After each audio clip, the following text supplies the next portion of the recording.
Hello, Ay, sa pangalan po ng dakilang Panginoong Jesucristo, isang mapagpalang hapon sa bawat isa. Dito po tayo sa pagpapatuloy ng gawain kung saan meron tayong mga sitas na binabasa at pinapaliwanag. Mga linggo, iba-ibang alin. Ang sa ganon, ito ay nagbibigay sa ating pagkakaroon at pangangalaga. Ang una pong aralin ayon po sa ikalawang sulat ni Apostol Pablo sa mga taga-Thessalonica. Sa Kapitulo 3, versikulo 7 hanggang 12. Sabi po ganito, sapagkat kayo rin ang nanakaalam kung paano kami ay inyong dapat tularan, sapagkat kami ay hindi nagtugali ng walang kaalisan sa inyo. Ngayon po, ito po sa sulat ni Apostol Pablo, maliban po sa sila ay sinuko para mag-aral ng salita ng Diyos, una pong ginagawa nila, siyempre, yung aral na kanilang ipinangaral ay ina-apply nila sa kanilang mga sarili. Bakit po? Kasi po, marami sa ngayon ang mga tagapangaral ng Ebanghelyo, pero hindi po ina-apply sa sariling pamumuhay ang aral na natututunan sa bawat pakikinig ng Ebanghelyo. Alalahanin po natin, ang bawat tagapangaral ng salita ng Diyos ay nagsimula naman sa mababang kalagayan, na kung saan unang tagapakinig lamang ng Ebanghelyo. At habang paulit-ulit ang pagdato sa templo para makinig ng Ebanghelyo, kung nararagdagan po ang kaalaman hanggang sa doon na po nabubuksan ang kaisipan at lawak na darating ang panahon, siya ay magiging tagapangaral din ng Ebanghelyo. Pero, bago yun, kumbaga, unang-una, lulutuin muna natin, lutong-luto tayo sa unawa, sa pakikinig ng Ebanghelyo. Kaya, kalimitan sa mga naging kasama ni Apostol Pablo noon, sila po ay lumalakad ayon sa kalooban ng Diyos. Ayon sa aral na kanilang ipinangangaral, na dapat yan naman ang maging ugali ng sino mang nabubuhay ayon sa Ebanghelyo. Kasi po, maraming mga ebanghelista o tagapangaral ng salita ng Diyos, ginagawang kalakal ang pangangaral ng salita ng Diyos. Na kumbaga, ang pumperya, hindi yung kaligtasan, kundi kung gaano kaya ang dapat na iambag na parang pinipilit ang mga miyembro na magbigay na ibuhos ng todo ang kanilang mga kaloob. Kumbaga, yung laman ng pulsa, mailipat doon sa bulsa ng tagapangaral. Ganun po. Pero po, sa panahon natin, wala po tayong ganun. Dahil po, ipinangaral natin ang Ebanghelyo ng libre. Na kahit kami man, o sino man, kumatayo dito sa unahan, siya po ay hindi galing din sa kaban na naiipon, kundi sa sariling kakayahan na nabubuhay sa Ebanghelyo na dapat ang itinuturo natin kung paano ang iglesia ay nabubuhay sa pamamagitan ng ating pagtutulong-tulong o bayanihan para maitaguyod natin itong grupo na ito. Ganun po yung ginagawa natin. Kaya kahit man si Apostol Pablo, noon pa man, hindi siya naging pabigat sa iglesia. Kung yan ang trabaho ni Apostol Pablo, siya po ay nagtatahi ng mga tulda, yung mga tent. Kasi mga tent ay mga balat ng hayop, mga kapal. Hindi po basta-basta yung bigat noon. Kapag binubuo siya para lamang maging isang kuhol. Kaya ganun po yung pamumuhay ni Apostol Pablo. Kaya malakas ang loob niya na unang-una, ina-apply muna sa sarili ang Ebanghelyo nang sa ganon, tayo man ay hindi tayo matatakot sapagkat hindi natin ginagamit na kalakal ang Ebanghelyo. Ganun po dapat ang maging gabay ng bawat tagapangaral ng salita ng Diyos. Maging katulad ng nangyari noon na hindi connected yung Ebanghelista kasi marami na yung mga naging relihiyon na nangangaral ng Ebanghelyo, suportado ng management. Meron tagapangaral niya, mga ministro, mga pastor, pero may sweldo. Meron ka ng kotse, meron ka pa tirahan. Libre ka yan. Katabi mo ang shopping. Pero tayo hindi po gano'n. Tinataguyod natin ang pangaral ng Ebanghelyo, ipinamumuhay natin ang Ebanghelyo. Yan po ang sinasabing kaayusan. Sabi dito ni Apostol Pablo, ni nagsikain lang kami ng walang bayad ng tinapay ng sinuman, kundi sa pagpapagal at sa pagkaramdam na gumagawa kahit araw upang kami ay wag maging pasanin sa kaninuman sa inyo. Dapat po ganun. Kaya nga po, kung mapapansin natin doon sa isang templo, nabuo yung bayanihan na merong tuka-tuka sa bawat linggo ng pagpapakain para nang sa ganon, pantay-pantay lahat. Walang api, walang nakakalamat, hindi lahat nagkakaroon ng partisipasyon para lamang maitaguyod ang samahan. Kaya po si Apostol Pablo, nagtatrabaho siya. Kaya ganun dapat ang maging pamumuhay ng mga tagapagpahayag ng salita ng Diyos. Hindi dahil sa kami ay walang karapatan, kundi upang kami ay makakapagbigay sa inyo ng isang uwiran upang kami ay inyong turaran. Dapat po ganun. Kasi po, mahirap po kasi ang maging tagapangaral ng salita ng Diyos na kumbaga, ang nangyayari, iba yung trato sa kanyang sarili. Halimbawa, dati nga nyo, pinabutan ko yan eh.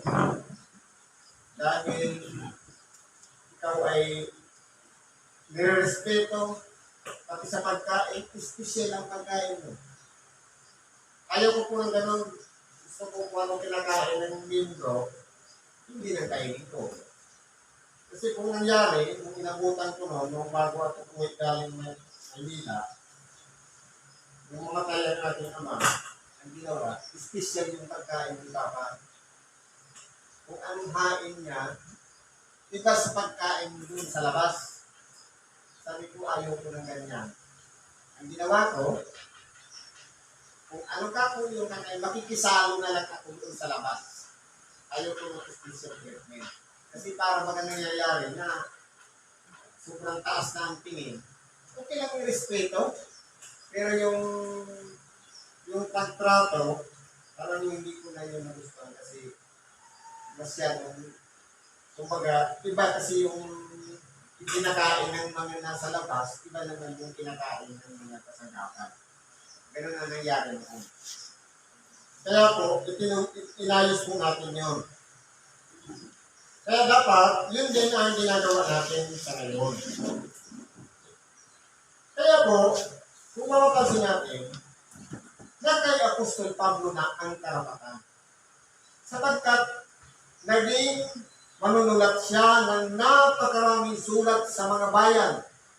Kasama na yung ilang tao, si Tito, si Pilimon, at si Timoteo, na sila yung tinuturuan din ni Apostol Pablo para yung ginagawa niyang maging uliran para sa kanila, yung tinuturuan niya naman ay maging uliran para sa mga susunod pang generasyon. Ganun po dapat ang ginagawa. Kaya, yung karapatan na yan, dapat hindi po naaabuso.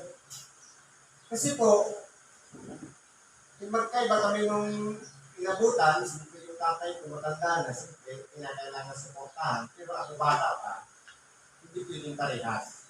Kaya ipinantay ko na lang lahat. Kaya po yung karapatan na yan, kinakailangan inaayos. Sapagkat doon kami ay kasama ninyo, ay aming iniuutos ito sa inyo. Kung ang sino man ay ayaw gumawa, ay huwag din naman kumain. Yan po ang maganda. Kung sino man ang ayaw gumawa, huwag kumain. Para tayo itong isang magandang halimbawa, para nang sa ganon, pantay-pantay lahat gumawa.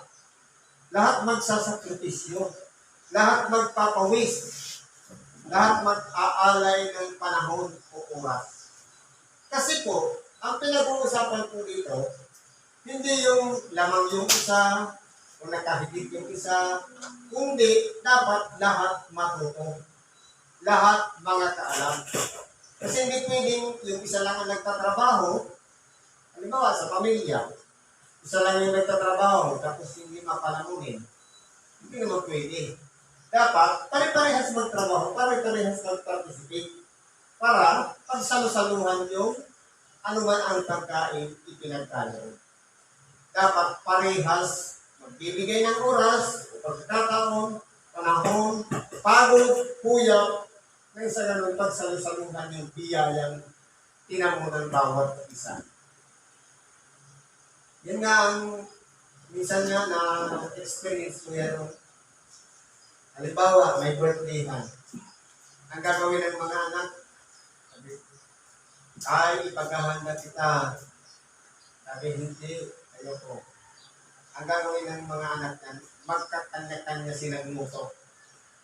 Pang-sorpresa. Kasi po, kumbaga, parang ang mangyayari niyan, ayaw na kasi ng magulang o gumastos, kaya nangyayari, para maging pantay, anak na lahat ang gumastos. Kumbaga, ma-experience naman ng mga anak kung paano yung nagagastusan. Ganun dapat. Kaya kung titingnan po natin dito, tinuturuan dito ni Apostol Pablo na lahat dapat pinakailangan nagsasakripisyo. Lahat nagpapagod at nagbibigay ng oras. Upang sa ganon, lahat tayo ay makinabang. Sapagkat aming nababalitaan ang ilan sa inyo na nagsisilakad ng walang kaayusan, na hindi man lang nagsisigawa, kundi mga mapakialam sa mga bagay ng iba. Yun po ang problema. Kung halimbawa, wala ka na ng partisipasyon, wala ka ng ambag, tapos pakikialaman tayong buhay ng iba. Yun na po ang hindi maganda. Kaya ang pinakamaganda dapat, huwag na lang magsalita, mag-contribute na lang. Minsan nga sa pagkakapatiran, nararanasan natin yan sa ngayon. Lalong-lalo na pag may misyon, wala na ng ambag, maingay pa. Hindi na nga nakapagbigay ng 500 per sa isang whole week. Pagkatapos yun pa ang maingay. Dapat po hindi ganon. Hindi dapat gawing may kaayusan ang lahat ng bagay. Kasi po yung kaya nga nag-meeting, pinag-uusapan kung magkano yung contribution, yun po yung tinatawag na kaayusan. Dinadaan sa magandang proseso. Kung halimbawa, mapagkaisahan ng lahat na idaan sa contribution o idaan sa donation, at least pinag-usapan. Yun po yung tinatawag na dinaan sa magandang usapan. Tinatawag na may kaayusan. Kung halimbawa, nanaig yung donation, hindi yun ang ipatutag. Kung nanaig naman ang contribution, wala tayong karapatan tumutol dahil pinagkaisahan niya ng lahat. Ganun po yun. Isang proseso po yan ng tinatawag na kaayusan. Mga gayon nga ay aming iniuutos at ipinamamanhik sa Panginoong Kristo na sila'y magsigawang may katahimikan at magsikain ng kanilang sariling hinakay. Mas maigi pa, kung ayaw mo mag-contribute, magbakong ka na lang ng sarili mong kakainin. Kasi, para hindi mo napakialaman yung yung pagkain meron ng iba. Doon po kasi nagkakaproblema. Kaya tinuturuan po tayo dito, nagawing may kaayusan ang lahat ng mga bagay. Alalahanin natin, malapit na naman ang Holy Week. Siyempre, may magpapaluan, may gagastos, may gagastusan, may mga sasama. Sabi nga, dati tinuturo niya yung 3 K. Meron kang oras, wala kang talento, wala ka naman alam. Wala mo na, at least meron kang oras. At least ibinigay mo yung kaalaman mo o ibinigay mo yung panahon mo na magkadako, makasama sa mga survey, sa mga mission. Halimbawa, at isa lang doon meron, okay na. Marunong naman magtaguyod. Wala namang oras.